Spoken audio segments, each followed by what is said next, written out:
Welcome back to Medicine with Meaning with Dr. Julie Ta. As we begin a new year, many people are reflecting on their mood, energy, and emotional resilience, not just their weight or what they're eating.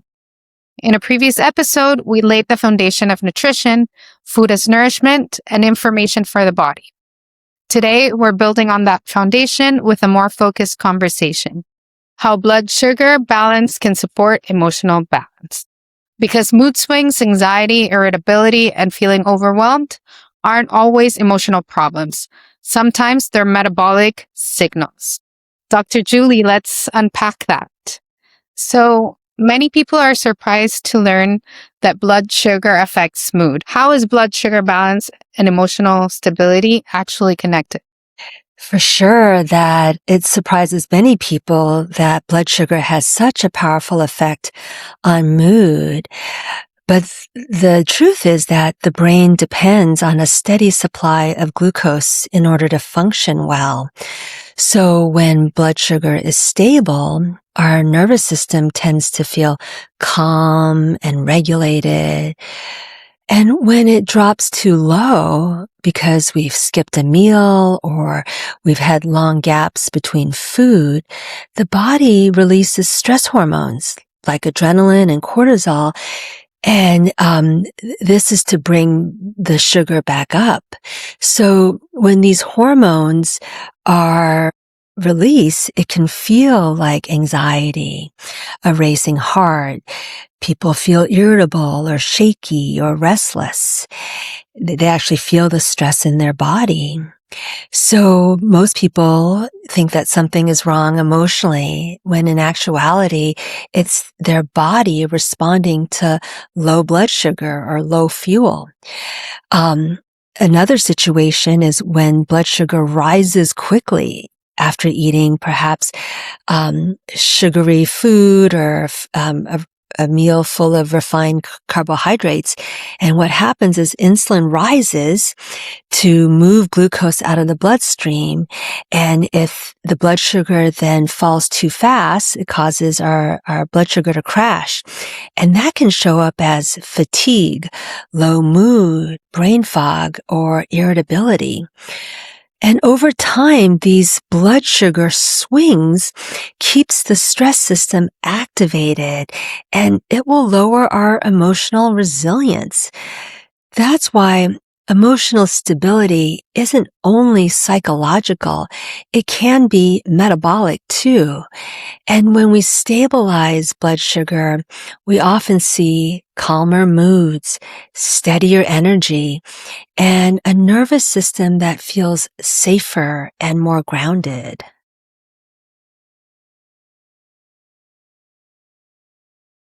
And when blood sugar drops or spikes, what tends to happen in the brain and nervous system that can lead to anxiety, irritability, or emotional reactivity? So when blood sugar drops or spikes, the brain experiences that instability as stress. And we need to understand that the brain is extremely sensitive to glucose, especially the parts of our brain that are responsible for emotional regulation. So when blood sugar fluctuates, for instance, the prefrontal cortex, that is the part of the brain that helps us pause and reflect and respond thoughtfully, it loses reliable fuel and it becomes less effective. And at the same time, the body's releasing stress hormone, again, adrenaline and cortisol, to raise blood sugar and protect the brain.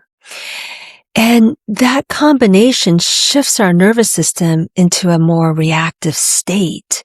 And these blood sugar swings puts our nervous system on high alert. And when we're in that, alarm state, our emotions feel louder, small stressors feel bigger, and it becomes harder to self-soothe or gain perspective in that moment. So when blood sugar is, rising quickly and then drops, the brain is dealing with unpredictable fuel. And again, that's perceived as a stressor. And then neurotransmitter signaling becomes less steady.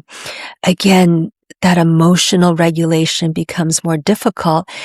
And people will feel this as irritability, feeling edgy, more reactive, brain foggy. So over time, repeated blood sugar swings keeps the stress system activated, and it trains the nervous system to expect instability. So what often looks like anxiety or moodiness can be the brain and nervous system struggling to regulate in the face of this metabolic unpredictability. And when blood sugar becomes steadier, the thinking brain comes back online and emotional regulation becomes much easier to access. It what I'm understanding, it kind of like triggers a survival mechanism there where, right? It's like the body doesn't know if it's going to eat again, or it's like looking for fuel. It becomes threatened in a way. And that's kind of why your Yeah. emotions go all over the place. Well, hypoglycemia, so that's the medical term for low blood sugar, that is a serious threat to our physiology, our well-being, and our health. And in fact, it can be quite deadly. So our brain, perceives that signal as alarm. And again, that triggers that sympathetic nervous system to release adrenaline and to release, cortisol. And if you remember from a prior episode, that's the stress response. So the trigger here is hypoglycemia, but the end result is the same feelings of stress, right? We don't think of it like an emotional trigger. It's a physical trigger, the hypoglycemia, but it results in the same feelings of anxiety, alarm, because the adrenaline and the cortisol can cause our bodies to feel activated in our nervous system and in that sympathetic fight or flight nervous system. Is this a bidirectional, what do you call it? Like when you've mentioned before, like something, for example, in this case, having that hypoglycemia can trigger or triggers emotional stress because it's a physical stress, but it triggers those feelings of emotional stress as well. But if you have emotional stress, can you trigger the physical aspects of blood sugar imbalance as well? Absolutely. And so you're talking about bidirectionality, I think, that it's like that circular chicken or egg, but what comes first. So, I would say if your blood sugar is low, that triggers the stress response. And in that response, the adrenaline and the cortisol raises our heart rate, raises our blood sugar, increases blood flow, and that can cause anxiety feeling in our body. And then, that probably perpetuates, the stress response, especially if you add layers of like, what's happening into my body? And you have these thoughts like, oh my gosh, I'm not feeling well. Why? Asking, the questions that causes more harmful thoughts. So that can be a cycle. But the other point I want to make here that I think you're alluding to is that stress itself, emotional stress, can raise our blood sugar through the cortisol. And cortisol has many functions, but one job is to raise blood sugar so that we can go fight or flee, right? Having emotional stress can also raise blood sugar and cause blood sugar dysregulation. And certainly people who have insulin resistance or prediabetes and diabetes, their blood sugars often are dysregulated because of that underlying metabolic dysfunction. And they're even more prone to these fluctuations in their blood sugar, which may be a cause of their emotional dysregulation. I think we're just saying that there are other causes of emotional dysregulation beyond just our thoughts, our moods, and that, our metabolic function can impact our emotions, and our emotions can impact our metabolic dysfunction. And was there a moment in your life where you experienced this as well, where food timing and blood sugar and your emotional state kind of came into play on how you were feeling? Yeah, so there's two distinct times in my life. First was early in my career, where, like many busy physicians, I often skipped meals and I pushed through long days. And by late afternoon, I noticed I was more irritable, more anxious, and just, very reactive, sometimes fatigue. And at first I told myself, oh, I'm just stressed. I'm just overworked. So that was early in my career. And then later in my career, as I entered middle aged, similar, sort of emotional reaction, but it was in response to eating foods that were, maybe more sugary, or could be just like plain white rice or a bagel. And I knew that this spiked my blood sugar, and it caused then a drop in my blood sugar. And again, that can cause all of those quote emotional symptoms, right? The moodiness and the irritability. So early in my career, the pattern was just not eating on time and not eating regularly. And then later was just, as my body changed, I had more metabolic dysfunction. And, this was a real turning point when I was able to connect how my blood sugar impacted my mood and my emotions. And though I knew that intellectually, to experience it directly was just a huge aha moment. And I realized that, these mood changes or emotions, weren't a personal flaw.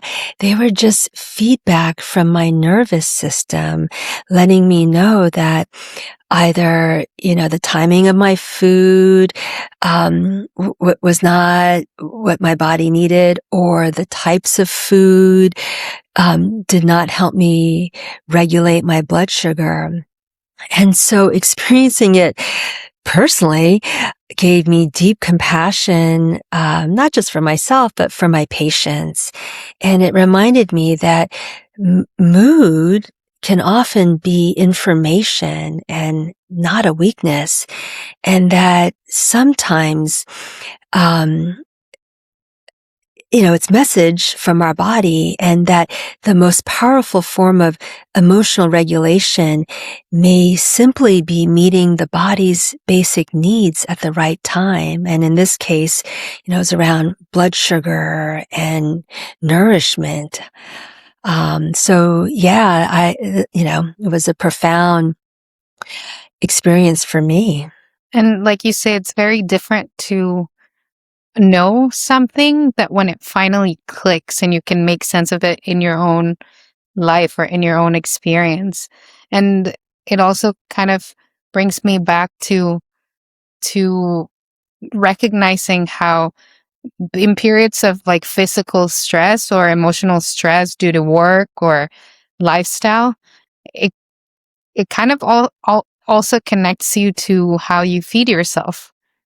Because I've heard so many people say that when they've been in these stressful periods of their lives, they either don't eat at the proper times or they reach for sugary foods that I guess all of this enhances what the stress response is already causing in the body. So that's kind of how you get into this cycle, right? But if you start kind of understanding at least one and targeting one aspect of it, whether if it's your nutrition and focusing on that part, then you might feel better to manage the emotional stress and vice versa, right?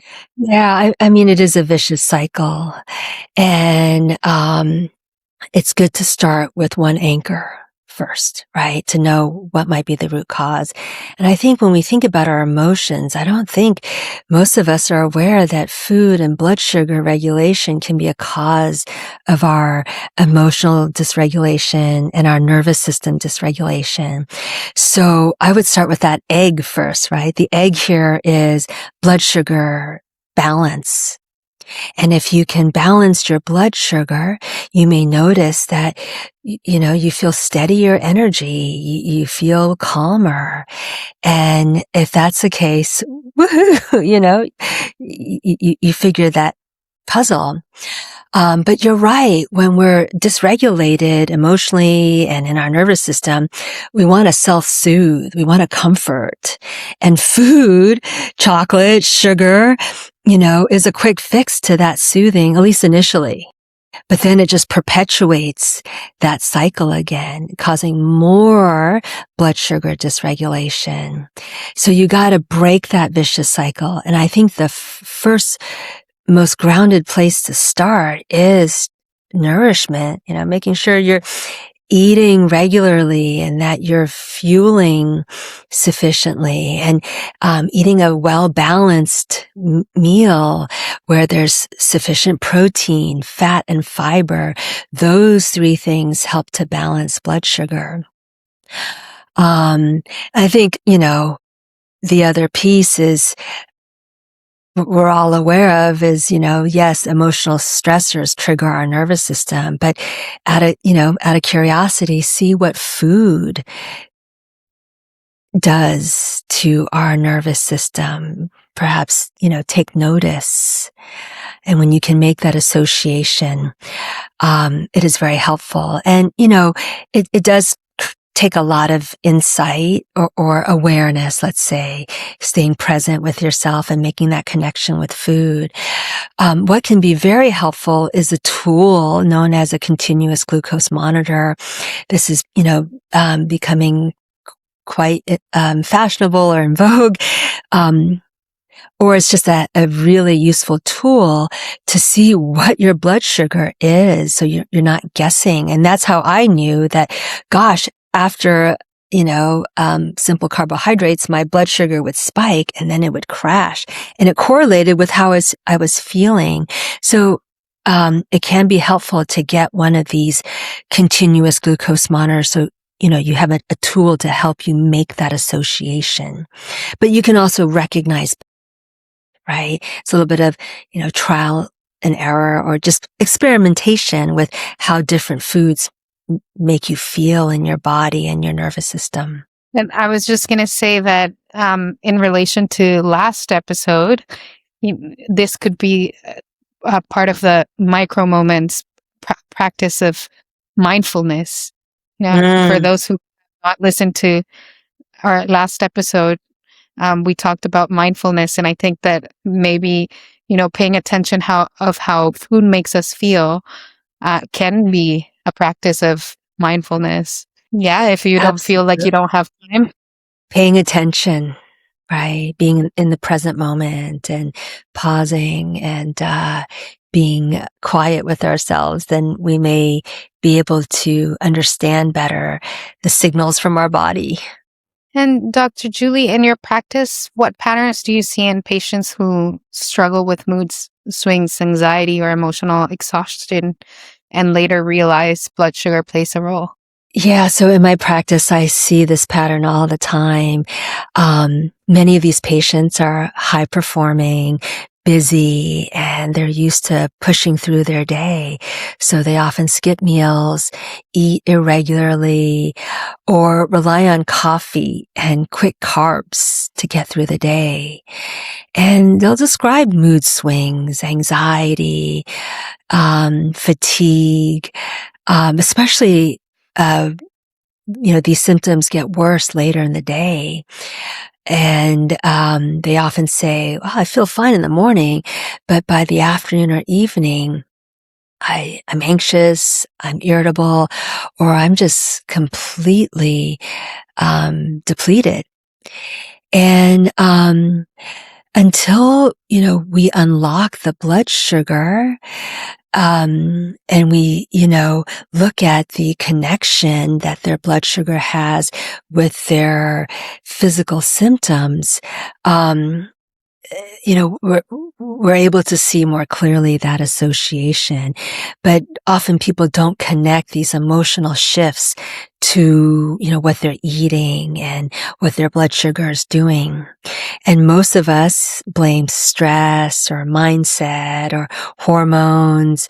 And, when we stabilize blood sugar, again, by eating regularly, prioritizing protein, fat, and fiber, people are often surprised by how much calmer and steadier they feel. And I think the most powerful shift is when they realize that it wasn't their nervous system failing them. It was just asking for support through nourishment that suited their body. Not just what, but, in terms of timing as well. And I mean, we've all heard the term hangry, no? I think that's a good indicator as well, right? I know I've gotten way outrageous when I've been hungry and not fueling my body the way that I need to. I've actually experienced a rage. So I guess that would be like unnecessary fights that I have to apologize for later. So I think the body does speak to that. And I just want to say that that is the normal response, but it's almost like we blame the person for being hangry. Well, it's just our body reacting to a threat. Like it's saying, "I need nourishment," but we tend to just ignore it or say, "Gosh, that's a character flaw if you have hanger." And really quite the opposite. It's normal, and that we should listen to our body in that moment and not get to that point, I would say. Yes, let's try and avoid getting there for our own sake and everybody else's. And I know stress is often high at the start of the year. How does chronic stress make blood sugar swings and mood swings more likely even when someone's eating well? I know we already talked about this bidirectionality, but for example, myself, I think that I've been focused on eating well for a long time now, and the stress management has been a little tougher as I ended the year and started this year. So I know I'm going to focus on that part a little bit more. But yeah, what do you think? For sure, stress is a big player in our blood sugar. As we spoke about earlier, adrenaline and cortisol raise blood sugar to help mobilize in that fight or flight response. So that's something to pay attention to, but also recognize that each of us responds to different foods differently, and what can seem healthy, for instance, a bowl of grapes, or dates. That's another one. I call these nature's candy, though they are healthy because they're whole foods, they're natural, they have phytonutrients, but too many in a person who has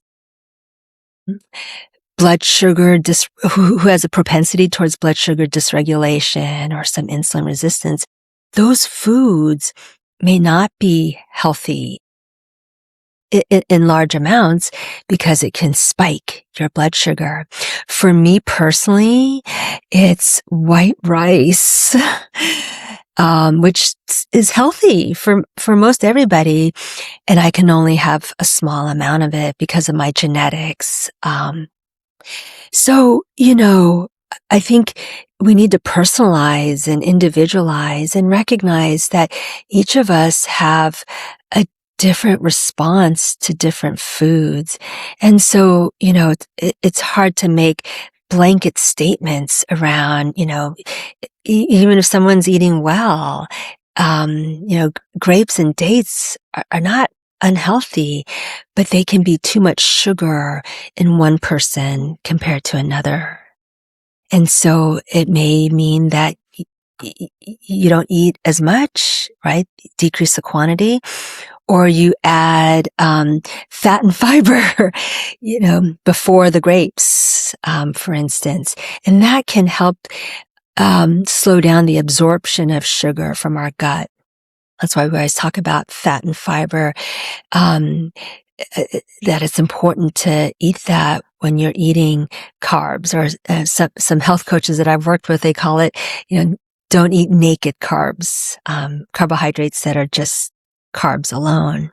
Eat them with fat and fiber. So, I guess what I'm saying here is that, you need to see what's right for your body.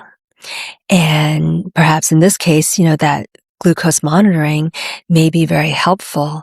And I think, I've been using them for several years now, and I've learned so much, not just about my own body, but those of my patients. And it's been just a very helpful tool to guide what foods are right for our body and what foods we may want to moderate.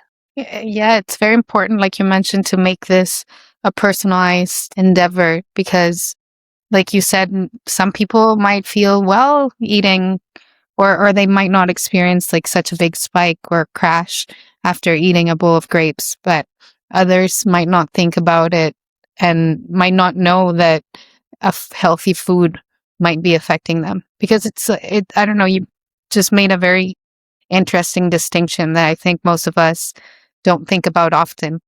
Something can be healthy and it might not be the right food for you and the way that you're eating it. So that's really important to become aware of. Also, I don't know, I just wanted to point out that, like you mentioned earlier, we turn for food to soothe ourselves. And I wonder why that is. Is it because it was hard for us to get food in the past that now we feel like food is a reward? Or why is it that food and emotions are so connected? Like, why do you think that we reach out for certain foods when we feel stressed or when we're tired or even when we feel depressed? Yeah. Well, back to blood sugar, it might be that your blood sugar is a little low, right? And so that makes sense. Our body's going to crave food to get it back into balance, right? And in this case, blood sugar balance. But I think it goes beyond that also. For many of us who come from cultures where food is about family and love and so nurturing, and so in that sense, food is emotionally comforting. Yeah,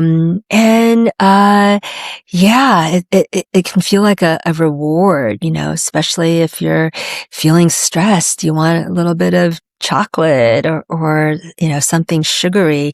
It can feel soothing and comforting in the moment.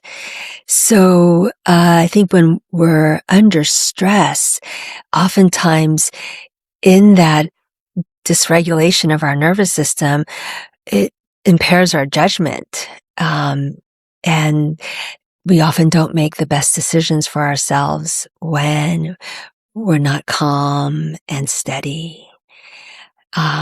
So I would say, it's a combination of all of the above. And Dr. Julie, for those people who blame themselves for irritability or emotional eating, can you share what you do with your patients or what you say to your patients that help them shift from self-judgment to understanding what their body is asking for? This comes up all the time. And the first thing I do is help people change the way they talk to themselves. Instead of asking, "What's wrong with me?" we begin by asking, "What is my body asking for right now?"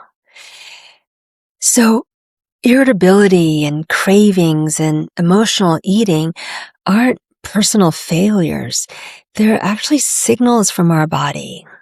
And very often, again, there's signs of blood sugar being high or low, elevated stress hormones, or unmet needs, whether it's rest and nourishment, or sometimes emotional needs.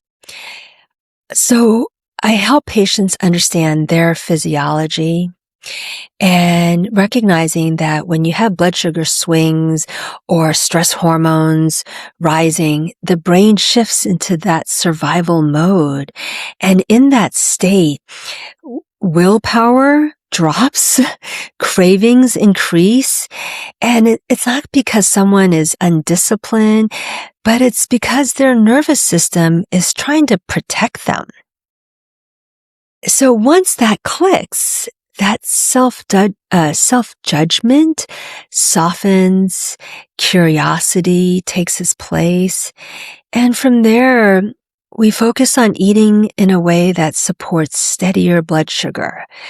Again, regular meals, getting enough protein, and pairing carbohydrates with fiber and fat to prevent the spikes and the crashes. And when people stop fighting their bodies and start listening, something shifts. Then regulation becomes possible. And of course, compassion, along with nourishment, becomes part of the healing. You often say that the body communicates through signals. You've said it before in different contexts, but how can learning to stabilize blood sugar become a form of emotional self-care and self-trust for those who are seeking to feel better? When we talk about the body communicating through signals, stabilizing blood sugar becomes a way of learning to listen and respond consistently. And I think, that's the key part to developing trust, the consistency. And emotional self-care, isn't just about the calming techniques or shifting our mindset. It's really about creating internal steadiness so that the body doesn't need to shout at us. And when blood sugar is stable, the nervous system feels safer.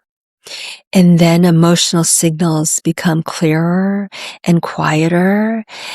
And you're no longer reacting to extremes, and you're responding from a more grounded place. And over time, this builds self-trust. When you eat regularly, fuel yourself adequately, and prevent these big spikes and lows in blood sugar, your body learns that all of its needs will be met. And this reliability teaches the nervous system it doesn't have to stay on guard or on high alert. And then those cravings soften, that reactivity decreases, and our emotional cues become easier to interpret. So stabilize, I know I keep coming back to this, concept of stabilizing blood sugar, is important as a daily act of self-trust. It's a way of saying, I'm paying attention and I will respond when you ask. And again, it's that consistency more than perfection, which allows emotional regulation to emerge naturally. And for someone listening who notices mood swings, energy dips, or feeling hangry, What's one small thing they can observe or adjust without changing everything? Yeah, I think noticing how you feel in the mid-afternoon or early evening, that's sort of this bewitching hour when our energy and mood dips. And so then ask a simple follow-up. What did I last eat? And how long ago was it? So this simple question connects mood to fuel without overanalyzing, and you're not tracking or fixing. Again, you're just noticing that mindfulness you brought up earlier. And if you have irritability or fatigue that shows up several hours, after a carb heavy meal, or maybe you didn't eat enough, that is useful information. And from there, the smallest adjustment might be eating a bit earlier, in the evening, or during lunch, making sure you're getting enough protein or less carbohydrates, for lunch, or avoiding a sweet treat, after lunch. So, small changes, nothing drastic. And this is, in response to what you're noticing in your patterns. And this kind of awareness builds that self-trust. And you begin to see that your moods maybe aren't random and that they're informative. And once you start listening this way, nervous system regulation becomes much easier to support. I'm really glad we're having this conversation as we start the year, because I know that many people are going to be wanting to lose weight and, becoming really strict really fast about working out and eating less. And, I find it that then many people feel trapped in this cycle where they're doing these things, but they don't see results and they don't feel well. So I think that maybe taking it slower, not monitoring and analyzing, but noticing how we're doing in something so basic, but not commonly known as becoming aware of our blood sugar balance, then that can probably lead us into a healthier path of just feeling better in our bodies, and then build from then, right? For sure. Sometimes that stress or the pressure we put on ourselves is a stressor in and of itself. Though for 2026, I'm focusing on consistency. I brought the word in discipline just because I felt like I needed a little bit more structure for me. But this is a new season for me, whereas in past seasons, I needed to be more at ease and to just allow more. But I think what's really important is just to listen to our bodies and recognize that blood sugar dysregulation or highs and lows may be one cause of our stress, and to make that association. And that we want to listen to our bodies and to listen without judgment. And so if you could invite the listeners to have one intention around emotional balance, nourishment, and compassion for themselves, what would that be? I invite everyone to listen before you judge. And what that means to me is just going back to that mindfulness energy, paying attention, being aware without judgment, and see what your body is trying to tell you. And that, our emotional shifts, hunger, fatigue, or cravings are information, and it's not evidence that you're doing something wrong. And I know, during this time we get kind of strict about, our New Year's resolutions, especially around food and dieting. But I recommend choosing nourishment not as a rule to follow, but as a way of supporting steadiness and safety in our bodies and to meet yourself with compassion, especially on days when things feel harder than expected. And that emotional balance, doesn't come from control or perfection. It grows from consistency. And that, allows trust in our nervous system. And when you tend your body with this type of care, your nervous system settles, and that clarity and resilience tend to follow.